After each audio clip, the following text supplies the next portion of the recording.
오늘 저희가 읽은 말씀은 마가복음 6장의 제일 마지막 부분입니다. 그 마지막 부분이 길지도 않아요. 딱 4절로 되어 있죠. 53절부터 56절까지니까요. 길지 않은 짧은 절입니다. 근데 이제 성경을 구분할 때 이제 장절이 있고, 그리고 장 안에 보면 이렇게 문단을 나눠 놓잖아요. 이 문단을 나눠 놓을 때 이렇게 표시를 해 놨습니다. 어떻게 표시를 해 놨죠? 동그라미.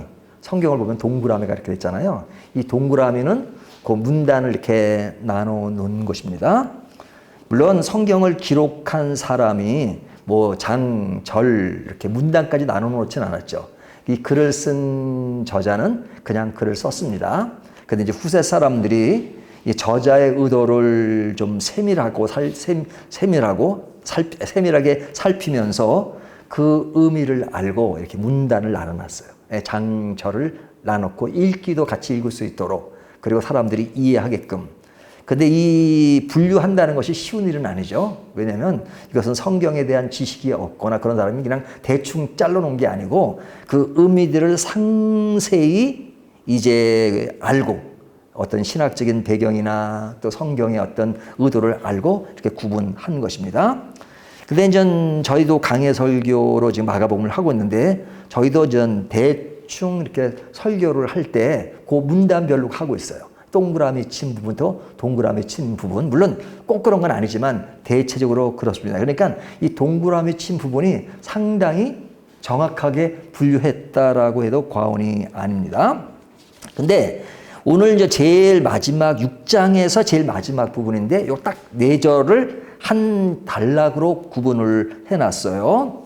근데 이제 이 단락이 구분되었을 때는 이제 앞뒤 문맥과 연결되어서 구분을 해놨을 텐데, 이것이 다른 것에 소속되어 있지 않고, 이 앞에 이제 52절에 이렇게 붙어 있지 않고, 딱 독립적으로 53절부터 56절까지를 단독으로 분류를 해놓은 거 보면, 여기에는 분명한 메시지가 있을 것이다 하는 것을 알 수 있죠. 하지만 그 내용을 보면 그렇게 다른 것과 달라 보이지 않고 뭐 독특하지 않고 굉장히 평범한 내용인 것을 알 수 있어요. 그렇죠? 우리가 지금 2번이나 읽었는데요. 내용을 보면 굉장히 평범하잖아요. 예수님과 제자들이 배를 타고 지금 어디에 왔다는 거예요? 53절에 보면 게네사렛 땅에 이르고 그러죠. 땅에 왔다. 뭐 예수님이 계속 이동을 하시니까 이동하는 얘기는 뭐 성경에 계속 나오는 거죠. 자, 게네사렛 지역에 왔다는 것이고, 그곳에 와 보니 사람들이 예수님을 알아보고, 54절에 보면 사람들이 곧 예수인 줄 알고 알아봤던 얘기죠. 또 55절에 보면 그 온 지방으로 달려 돌아다니며 예수께서 어디 계시다는 말을 듣는 대로 병든 자를 침상째로 메고 나오니, 이것도 뭐 다른 절에 있는 거죠. 이 소문이 퍼져가지고 병자들이 몰려오고 무리들이 몰려오는 그것 뭐 똑같죠. 소문들이 퍼지고, 그리고 병자들이 오는 것은 그렇게 뭐 특별한 것이 아니고 다른 절과 이렇게 같은 그런 것입니다. 그리고 제일 마지막에 보면 거기에 있는 병자들이 예수님의 옷자락을 만지니 성함을 입었다. 그러죠. 이것도 이제 뭐 앞에 있었던 사건들이죠. 그러니까 이 내용이 그냥 예수님이 게네사렛에 갔는데 사람들이 모였고, 그리고 병자들도 고쳤다 하는 그 내용이잖아요. 자, 이 내용만을 가지고 별도로 6장 부분에서 제일 마지막에 두고 있는 것은 이것이 읽기는 굉장히 평범해 보이는데, 이것을 마지막 한 단락으로 놓은 것이 무엇일까? 별로 특별해 보이지도 않는데 그런 생각을 할 수 있습니다.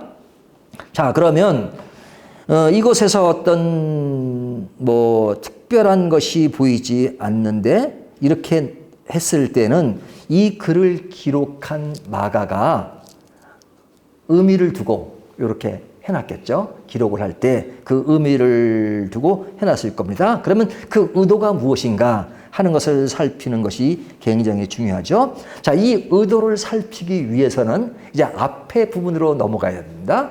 우리가 성경을 이해할 때 가장 중요한 것은 그냥 문맥으로 이해하는 것이 중요합니다. 이 문맥으로 이해하지 않으면요, 굉장히 성경을 잘못 오해할 수가 있어요.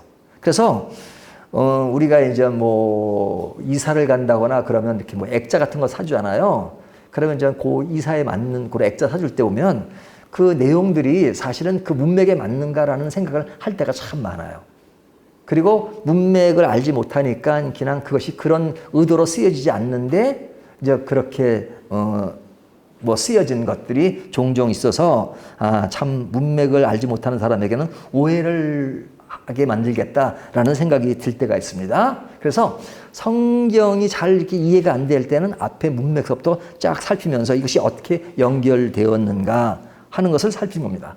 문맥을 모르는 사람들은 그냥 거기 나오는 단어 하나에 집착해서 그 단어만 가지고 뭐 이렇게 하라 그랬더니 이렇게 하라 그리고 이렇게 하지 말라면 하지 말라 그리고 그리고 막 그 또 이해가 안 되는 부분이 많잖아요. 뭐 잘 믿는 사람에게는 축복을 몇 대까지 하지만 또 저주받는 집은 근데 왜 저 사람은 예수 믿는 집안인데 계속 집안이 어렵습니까? 뭐 이런 질문 다 그러잖아요. 성경에 관한 질문들을 많이 할 때 보면 오해하는 부분이 많아요. 그러면 그것은 그런 뜻이 아닌데 그러면 성경에 그렇게 돼 있는데요. 그렇죠. 됐죠. 그 자체는. 하지만 문맥에는 다른 의도로 쓰였다는 것을 늘 살피는 것이 중요합니다. 자, 오늘 본문 마태복음도 이 마지막을 이렇게 장식한 마가의 의도가 무엇일까 하는 것을 살피는 것이 중요한데 그러려면 그 문맥상으로 앞에 부분을 보여야 되는데 자, 앞에 5장으로 가면요. 5장에 어떤 내용이 있었냐면 5장 21절부터 43절까지 보면 우리가 잘 알고 있는 해당장의 딸을 고치시는 장면이 나오죠. 해당장의 딸을 예수님이 고치셨습니다. 근데 해당장의 딸을 고칠 때 그 중간에 어떤 사건이 끼어 있었어요? 혈류증 여인을 고치는 사건이 나오죠. 혈류증 여인이 옷자락을 만져서 낳은 그 사건. 그것이 5장에 나옵니다. 그리고 6장으로 넘어오면 예수님이 어디로 가시죠? 그의 고향인 나사렛으로 가십니다. 나사렛. 근데 그 나사렛에서 예수님께서 병자들을 다른 지역보다 많이 고치시거나 하지를 못했어요. 왜 그러죠? 고향 사람들이 예수님을 너무 잘 아니까 예수님을 배척했습니다. 저 사람이 그 나사로의 아들이 아니냐 뭐 이런. 그러니까 예수님을 인정을 하지 않았단 말이에요. 그래서 예수님을 이렇게 대우를 못 받았어요. 그러니까 예수님이 선지자들도 자기 고향 땅에서는 대우를 받지 못했다. 또 그런 내용이 나오잖아요. 자, 그런 사건이 나온 다음에 예수님이 제자들에게 능력을 주십니다.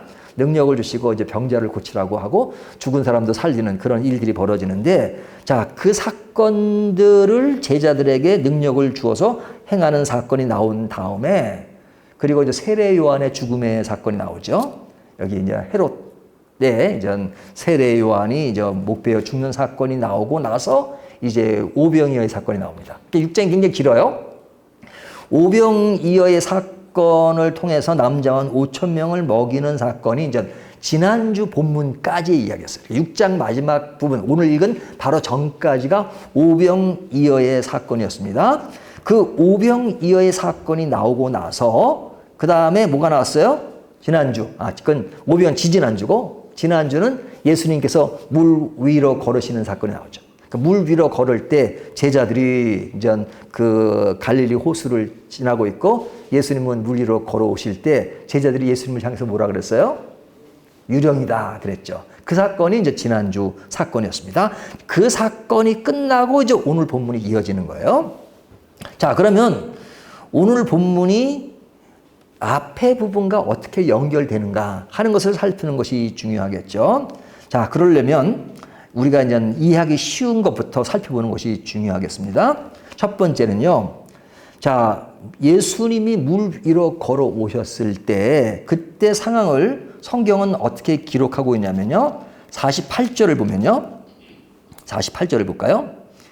바람이 거스름으로 제자들이 힘겹게 노젓는 것을 보시고 그러죠.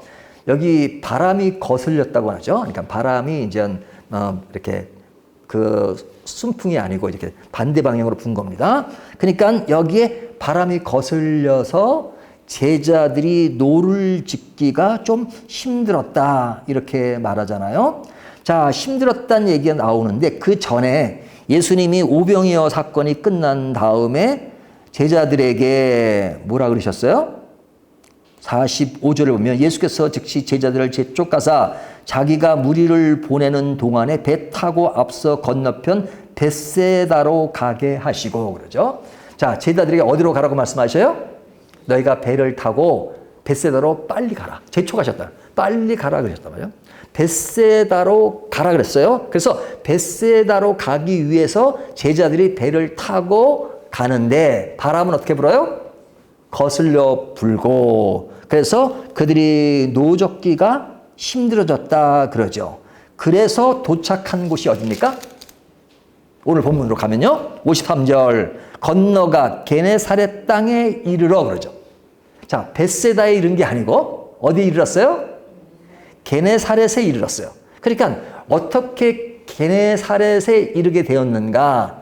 원래 가려고 했던 건 어디예요? 벳세다죠. 그러니까 벳세다로 가려고 했는데 바람이 거슬러 불고, 그래서 바람 따라 가다 보니까 가려고 했던 벳세다로 가지 못하고 어디로 간 거예요? 게네사렛으로 가게 된 것이죠.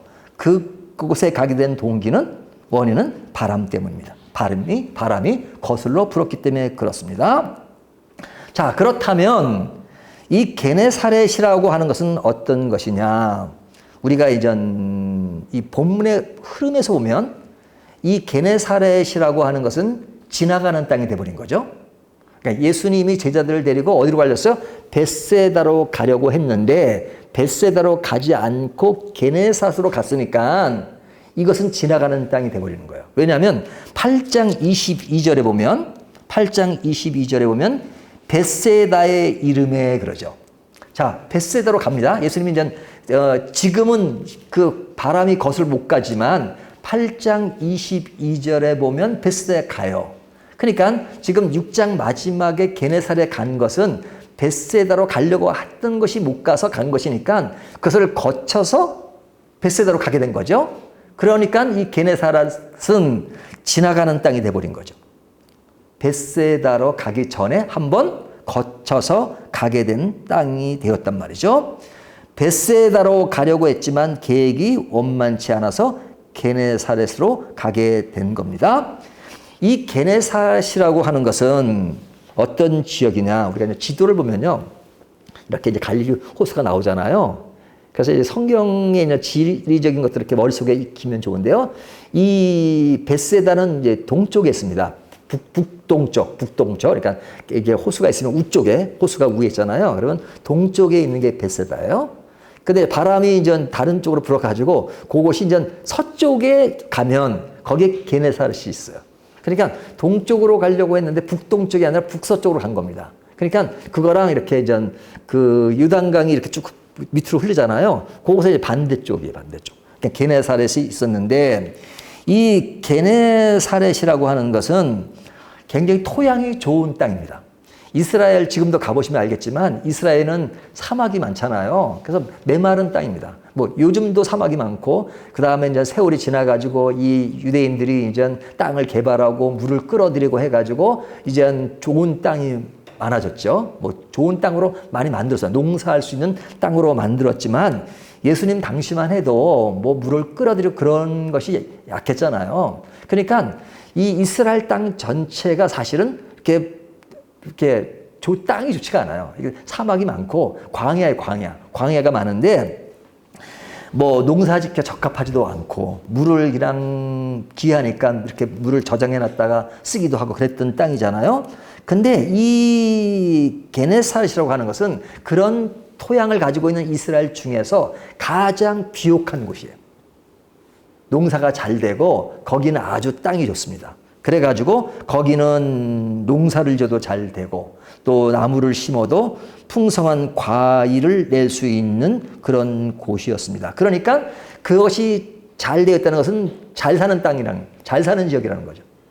그러니까 우리나라도 뭐 잘 사는 동네, 못 사는 동네가 있잖아요. 뭐 잘 사는데 못 사는 사람도 있고 못 사는 지역에도 잘 사는 사람이 있지만 그러나 대체적으로 잘 사는 동네가 있고 좀 못 사는 동네가 있는데 이 게네사렛이라고 하는 동네는 아주 잘 사는 동네예요. 잘 사는 동네. 왜냐면 땅이 풍요로운 곳이었으니까요. 근데 이곳에는 그 잘 사는 동네다 보니까 사실은 유대인들보다도 이방인들이 많았습니다. 이방인들이 많이 거주했어요.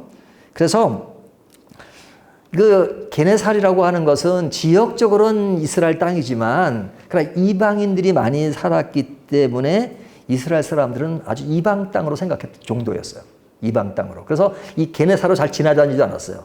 예? 사마리아만 그런 게 아니라 이 게네사렛이라고 하는 것도 이방인들이 많이 살았기 때문에 이스라엘 사람들은 그것이 풍요로우니까 가기를 좋아했어요. 살기도 원하고. 하지만 신앙적으로 그것은 조금 이방인들이 많고 해서 이 유대인들은 이방인들을 되게 싫어하잖아요. 싫어하니까 그 땅을 거쳐가는 것을 싫어했어요. 그러면서도 마음속으로는 그 땅을 그리워했죠. 그런 지역입니다. 이방인이 많이 산다는 것은 뭐 우상도 많고 다른 신들을 섬기고 그러니까 뭐 유대인들의 어떤 정서상 맞지가 않는 것이죠. 하지만 이 지역이 풍요로운 것은 좋았던 것이죠. 자, 그런데 이전 이 지역에 이런 그 게네사렛이라는 지역에 예수님이 제자들을 데리고 가시게 되었죠. 그러니까 계획을 세워서 간 것이 아니고 벳세다로 가려고 하다가 이제 그리 가신 겁니다. 자, 그래서 이제 오늘 본문에 보면 예수님이 제자들을 데리고 이제 게네사렛 땅에 이르러 그러죠. 이르러 53절입니다. 건너가 게네사렛 땅에 이르러 대고, 대고는 배를 댔다는 얘기죠. 배를 대고 배에서 내리니 그러죠. 내리니까 사람들의 반응이 나오는데 사람들이 곧 예수신 줄을 알고 그러죠. 자, 그 이방 땅 같은 곳에 예수님이 계획서 간 것이 아니었는데 도착했을 때 사람들이 예수신 줄을 알고 그러죠. 예수신 줄을 알고 그 다음 나오는 내용들은 예수신 줄을 알고 그곳에 있는 사람들이 행하는 모습들이에요. 행하는 모습이 뭐였어요? 온 지방으로 달려 돌아다니며 알렸습니다. 55절을 보세요. 그 온 지방으로 달려 돌아다니며 예수께서 어디 계시다는 말을 듣는 대로 병든 자를 침상째로 메고 나오니 그러죠.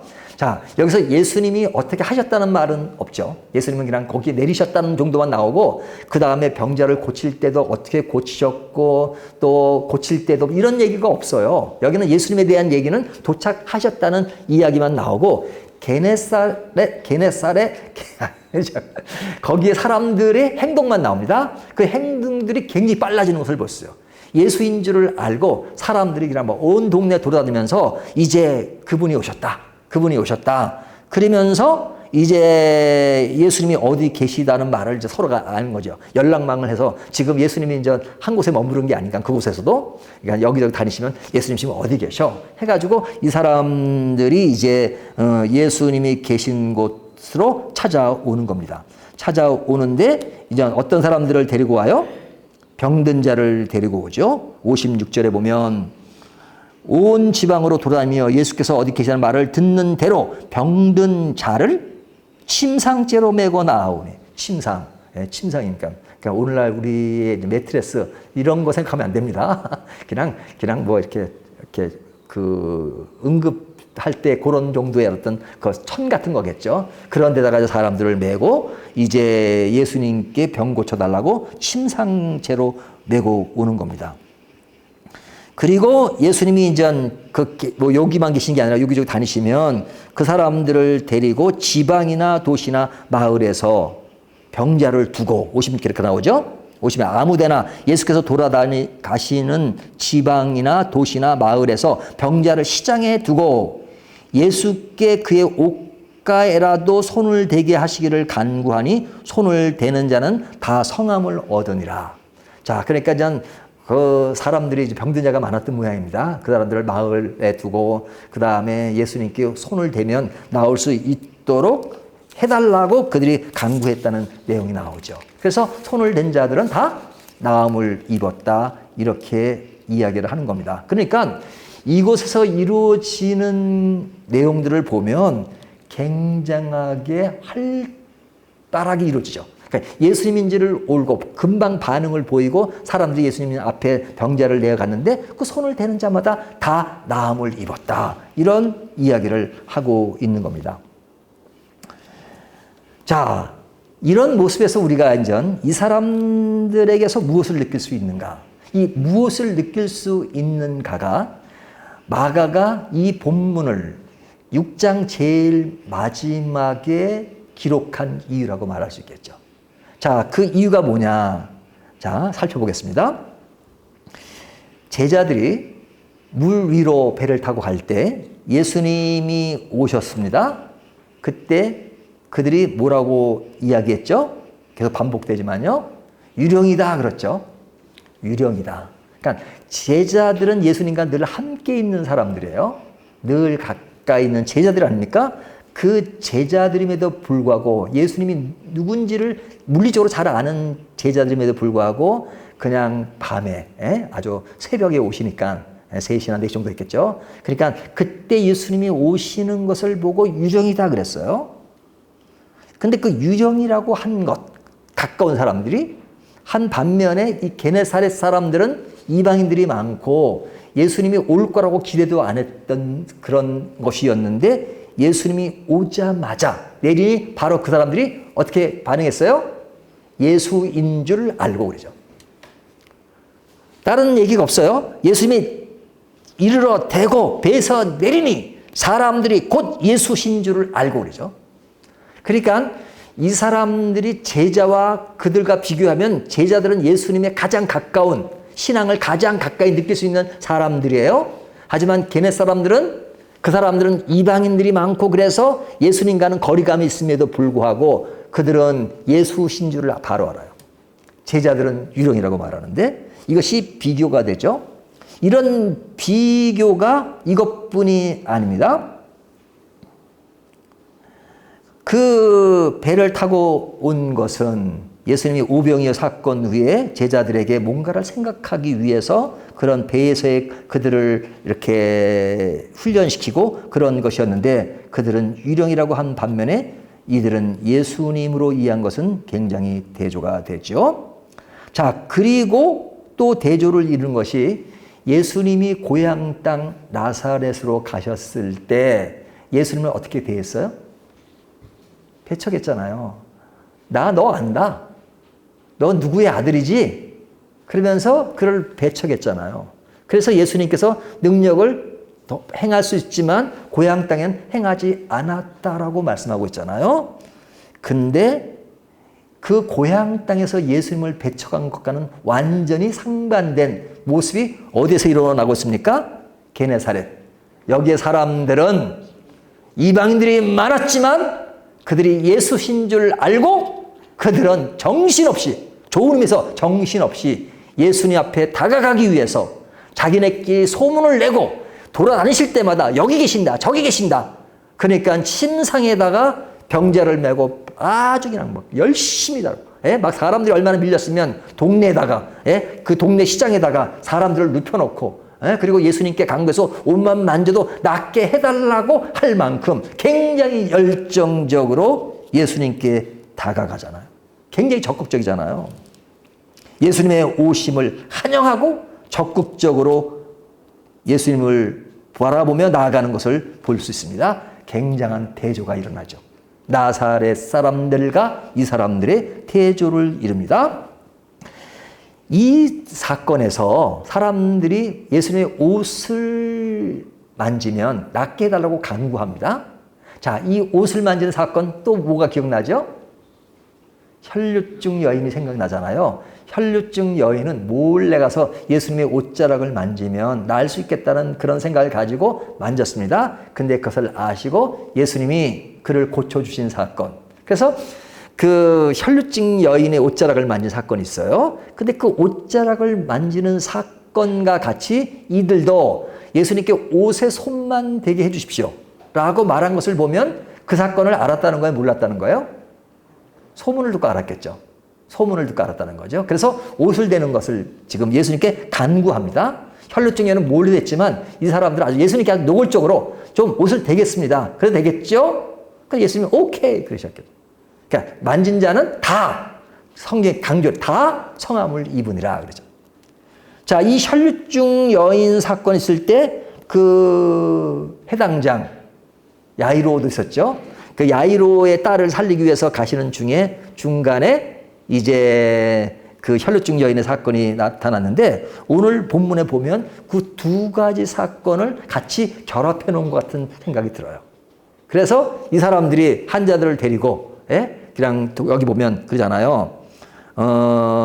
지방이나 도시나 마을에서 병자를 시장에 두고 그 야이로 딸을 딱 두고 이제 야이로가 와가지고 주님 우리 딸을 좀 고쳐주십시오. 뭐 그렇게 얘기했던 것처럼 딱 시장에 두고 간청하는 그런 모습. 그리고 이 혈루증 여인이 예수님을 만져서 나은 것 이런 것들을 연상하게 만들어요. 그러니까 그 앞에 나오는 사건들을 지금 다 정리하는 겁니다. 지금 앞에 나오는 사건들을 지금 다 한번 끌어들이는데 그것과는 대조를 이루잖아요. 오병이어의 사건을 경험하고 제자들은 물 위로 갔을 때 예수님이 걸어오시는 걸 유령이라고 했을 때 마가는 그들을 향해서 뭐라고 했어요? 마음이 둔하였고 이렇게 했죠. 깨닫지 못하니라. 오병이어의 사건을 두고 뭔가를 깨달아야 되는데 깨닫지 못하고 마음이 둔하였다 그랬잖아요. 그런데 게네사렛 사람들은 둔하고 깨닫지 못하고가 아니죠. 반대죠. 굉장히 아주 민감하고 빨리 대처하고 예수님이 오신 줄 알고 굉장히 예리한 모습으로 예수님께 나아간 것을 보여주고 있습니다. 자, 그렇다면 마가가 6장 마지막에 이 짤막한 4절의 내용을 기록한 이유는 뭡니까? 6장 전체의 결론처럼 기록한 것입니다. 6장 전체의 결론. 앞에 이어지는 사건을 통해서 그 내용을 결론처럼 기록하고 있는데 그 결론이 뭐냐. 게네사렛의 환경과 조건이 좋은 지역이라 할지라도 인간이 겪는 어려움이 있다는 것을 일차적으로 얘기해요. 거기에 환자들을 많이 데리고 나왔다는 것은 아무리 지역이 좋아도 아픈 사람은 아프고 그래요. 뭐 아무리 잘 사는 나라로 하더라도 뭐 우리나라도 이제 잘 사는 나라가 됐잖아요.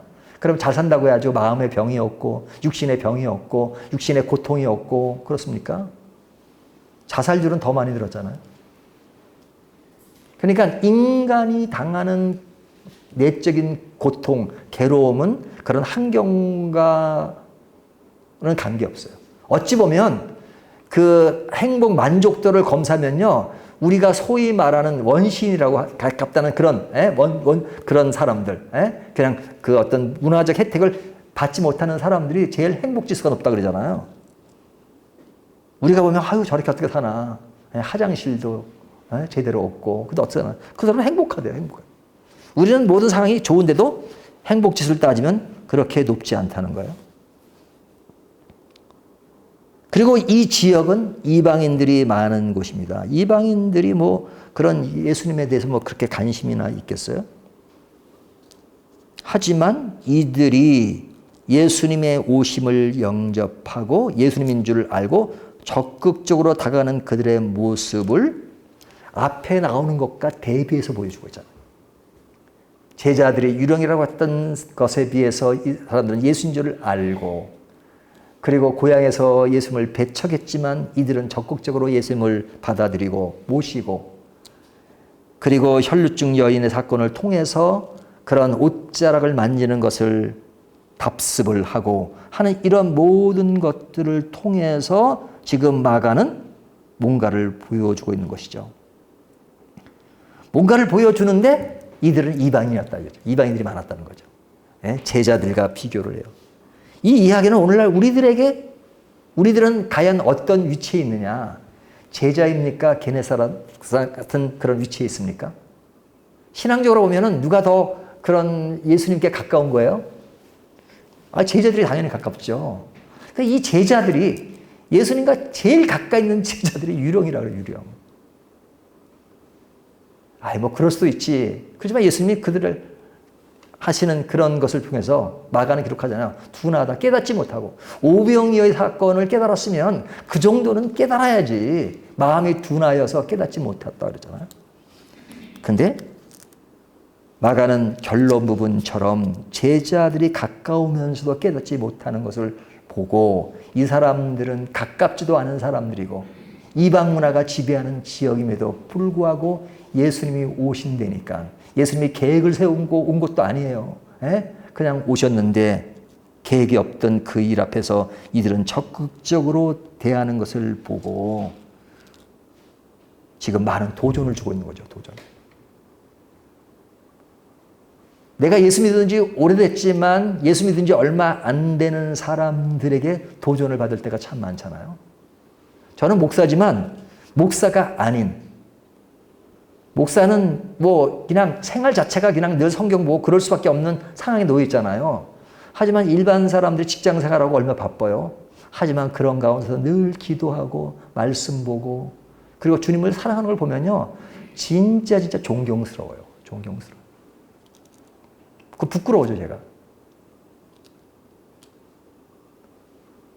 근데 지금 이런 상황을 지금 마가가 대조하고 있는 겁니다. 예수님의 제자들과 예수님의 고향 사람들, 그렇게 가까운 사람들임에도 불구하고 배척했지만 이 사람들은 예수인 줄 알고 적극적으로 다가가는 것을 보고 지금 비교를 통해서 그들도 그렇게 예수님께 다가오는데 너희들은 뭐하고 있는 거냐 지적하는 겁니다. 중요한 것은 예수님인 줄 알고 다가가는 것이 얼마나 중요한 것인가 하는 것을 교훈하고 있는 겁니다. 우리가 신앙생활을 오랫동안 하고 있지만 실제적으로 우리의 삶 속의 중심에 예수님이 나의 구세주며 나의 주님인 줄 알고 그리고 그것에 따라서 내 삶의 방향과 길이 무엇인지를 알고 나아가고 있습니까? 아니면 긴 안목에서는 우리가 신앙이 있는 줄 모르겠지만 그러나 순간순간 제자처럼 유령이라고 하고 고향 사람들이 배척했던 것처럼 우리도 그런 모습은 없는지요? 그런 모습이 있다면 주님은 다시 말씀하십니다. 마가를 통해서 게네사렛 사람들을 보라. 그들은 예수님을 바라보고 그리고 그 앞에서 적극적으로 나오는 모습을 보라. 그리고 내 지금 상황을 다시 한번 점검하라. 이렇게 말씀하십니다. 그렇게 말씀하시는 주님은 오늘날 우리들에도 말씀하시는 거죠. 내가 지금 어떤 위치에서 어떤 상황에서 주님을 바라보고 있는가. 오늘 이 말씀을 통해서는 우리는 제자들을 통해서 받는 교훈보다도 이 게네사렛 사람들을 통해서 우리가 받는 것이 더 중요하다 하는 것을 말씀해 주고 있습니다. 오늘 말씀을 통해서 나는 예수님인 줄 알고 내 삶을 한 걸음 한 걸음 가고 있는가를 다시 한번 생각하면서 우리의 신앙을 다시 한번 점검하는 저와 여러분이 되시기를 주님의 이름으로 축원합니다.